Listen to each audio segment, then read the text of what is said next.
जी sir आखिरी सवाल जी हमारा वर्ग के नेता हैं जी लेकिन एनडीए बनाम इंडिया की इस टकराव में आप कहाँ खड़े होते, क्या आपके पास कभी ऑफर नहीं आया कि आइए मिलिए? देखिए ऐसा है ना कि जो बड़े संगठन है चाहे राष्ट्रीय स्तर के या प्रांतीय स्तर के, वो तो अपने में मस्त है। उनको नहीं पता चल रहा कि कोई दूसरा आदमी ये धीरे धीरे निकल रहा है, और जिस दिन उनको पता चल जाएगा वो तो पीछे धन्यवाद।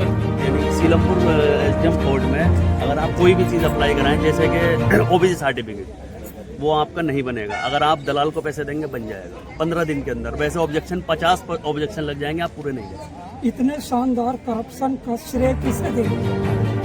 सरकार को, दिल्ली सरकार को, मोदी सरकार को, डबल इंजन की सरकार, ट्रिपल इंजन की। लेकिन फिर भी सही है, एक और आ जाएगा, चौथा इंजन लग जाएगा। लेकिन सबके साथ सबका विकास, वो डबल इंजन के साथ में कह भी रहे हैं, आप आरोप लगा रहे हैं कोई विकास नहीं है, करप्शन है। करप्शन की या बात वो यह है, विकास को करप्शन कह रहे हैं। करप्शन की बात यह है कि केंद्र विद्यालय बन रहा है हमारे श्रीरामपुर न्यू थाने के पास, खजूरी थाने के पास। जब उसमें एडमिशन की प्रक्रिया चालू हुई, लोगों बच्चों ने अपने फॉर्म भरे, उसमें क्या आया कि जब एडमिशन बच्चों के नाम आ गए, उसमें कहा कि आपको 600 रुपये महीना फीस देनी पड़ेगी। अरे जब 600 रुपये महीना पहली क्लास से 5वीं तक के बच्चों को फीस देनी पड़ेगी, तब उसमें क्या आपको कैसे लगेगा? वो बच्चा प्राइवेट में पढ़ लेगा, क्या जरूरत है सरकारी स्कूल में? 3000 रुपये की यूनिफॉर्म खरीद रहा है, 2000 रुपये का कोर्स खरीदना पड़ रहा है, 1800 रुपये उससे कह दिए गए 3 महीने की आप फीस जमा करिए। केजरीवाल की जो सरकार थी उसमें शिक्षा फ्री थी। आपको लगता है कि सरकार रेखा गुप्ता की सरकार से बेहतर सरकार थोड़ी सी बेहतर थी, ज़्यादा नहीं, थोड़ी सी बेहतर। आपने अपना नाम नहीं बताया। मेरा नाम मोहम्मद शाहनवाज है और मैं राष्ट्रीय महासचिव, वो राष्ट्रीय कोषाध्यक्ष लोक समाज पार्टी। दिल्ली के अंदर आपने दोनों दौर या तीनों दौर देखे होंगे, कांग्रेस, बीजेपी, आम आदमी पार्टी चलता रहा था बारी बारी से। दिल्ली के अंदर यहाँ के 2 करोड़ निवासियों की प्राथमिक समस्या ऐसी कौन है कि जब आपकी पार्टी आए आप पहले उसमें हाथ डालेंगे विकास के लिए? सबसे पहले हम निजीकरण, जो देश के अंदर या दिल्ली के अंदर खासतौर से हम बात करें, सरकारी अस्पतालों के अंदर ठेकेदारी पर और दवाइयों, जो स्कूलों के अंदर या सरकारी अस्पतालों के अंदर दवाइयाँ, जो कि आज रेखा गुप्ता जी है अपने मेडिकल खोल दिए हैं वहाँ पर।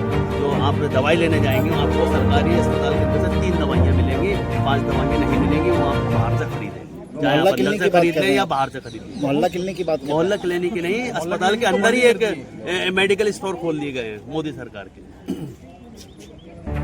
तो मोदी सरकार को चाहिए कि सारे मिलजुल के रहें। विश्व की चौथी सबसे बड़ी आर्थिक महाशक्ति बन चुकी है।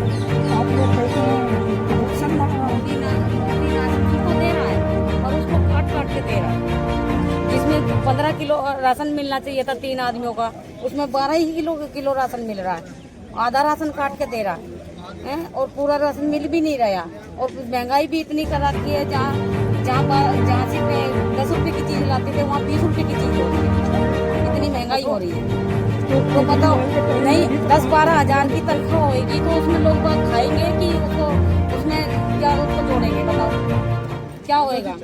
ना बच्चों को पढ़ा पाएंगे। अगर 5 किलो अनाज आप नहीं चाहते तो सरकार से चाहती क्या है इसके बदले? 5 किलो मिलता भी तो नहीं है ना। 5 किलो मिल भी तो नहीं रहा ना। 5 किलो नहीं सर, उसमें से 5 किलो मिल जाए तो फिर देखिए मैं आपको बताऊँ आज सभी चैनलों के माध्यम से, जो 5 किलो एक व्यक्ति के लिए राशन मिलता है, तो जो डीलर लोग हैं बल्कि वो 4.5 किलो ही देते हैं।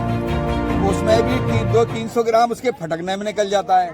क्या एक आदमी 3.5 किलो में अपना पेट महीने में भर सकता है? देखिए शादाब जी, आपको मैं जानता हूँ, अक्सर यहाँ पर बाइक में लोग देखते रहते हैं, समाज का एक चेहरा ही है, आप एक नेता भी हैं, एक पार्टी के। देखिए साहब, पार्टी का जो जहाँ मसला आएगा वहाँ पार्टी के लेवल पे सच्चाई की बात हम लोग जरूर करेंगे। पार्टी से हमारा है, हमारी खुद की हमें पार्टी का ऐलान है, पार्टी से हम जुड़े हुए भी हैं, बीजेपी का बहुत बड़ा हमारा समर्थन रहता है हमेशा। मगर उसके साथ साथ जो बात सच है तो सच कहना पड़ेगा। या तो डीलरों पे पाबंदी लगाई जाए कि भाई आप ऐसा क्यों कर रहे हैं, भाई इस तरह कम क्यों दे रहे हैं। रहा सवाल एक मालिक के, चलिए मेरा क्या महीने में 3.5-4 किलो का खर्चा दूंगी, ऐसा तो हो ही नहीं सकता किसी कीमत। या तो राशन और बढ़ाया जाए।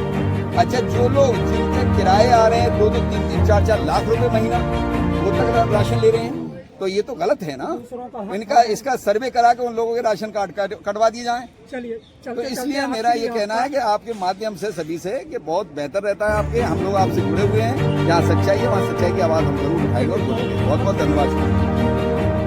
एक बात और कहना चाहता हूँ राशन कार्ड के ऊपर कि जब केजरीवाल सरकार थी तो 8 लाख राशन कार्ड पेंडिंग थे और आज भी वही स्थिति है। राशन कार्ड की KYC हो चुकी है मगर राशन कार्ड नहीं बन रहे हैं, नाम नहीं चढ़ रहे हैं। जबकि भाजपा सरकार जब फरवरी में आई थी, रेखा गुप्ता जी मुख्यमंत्री बनी थी, उन्होंने कहा था कि हम बहुत जल्द राशन कार्ड चालू करेंगे और नाम भी चढ़ाएंगे, मगर ऐसा कुछ भी नहीं हुआ है। आज विधवा पेंशन के लिए आप चले जाइए, विधवा जो है